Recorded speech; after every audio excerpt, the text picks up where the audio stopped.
കുറച്ച് ആമ്പലെടുത്തിട്ടെ നമ്മൾ ഈ തോട്ടിൽ നട്ടു വയ്ക്കാനായിട്ട് പോവാട്ടെ.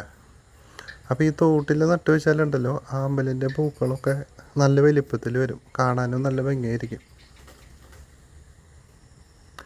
അപ്പോൾ എല്ലാ ആമ്പലും എടുത്തിട്ട് കൊണ്ടുവന്ന എല്ലാ ആമ്പലും എടുത്തത് തോട്ടിൽ നട്ടു വെച്ചിട്ടുണ്ട് കേട്ടോ.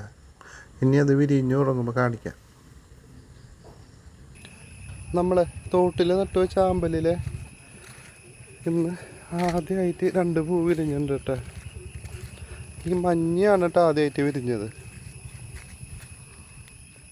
കണ്ട, ബാക്കി എല്ലാത്തിലും മുട്ട വന്ന് നിൽക്കുന്നുണ്ട്. ഇനി ഒരാഴ്ചക്കുള്ളിൽ വിരിഞ്ഞു തുടങ്ങും. പിന്നെ ചെടി ഒന്നും കൂടി വലുതാവാനുണ്ട്, എന്നാലേ പൂക്കൾക്ക് നല്ല വലിപ്പം വരുള്ളൂ. ഇപ്പം ചെറിയ പൂക്കളാണ്, എന്നാലും ഭംഗിയുണ്ടല്ലേ. ഇന്നതേ നീലയും കൂടി വിരിഞ്ഞിട്ടുണ്ട് കേട്ടോ. കുറച്ച് നാളും കൂടിയൊക്കെ കഴിയുമ്പോൾ ഈ ആമ്പൽ പൂക്കളൊക്കെ നല്ല വലിപ്പമായിട്ട് വരും. ആ ഒരു സമയത്തിൻ്റെ വീഡിയോ ഇട്ട് കാണിക്കാം കേട്ടോ.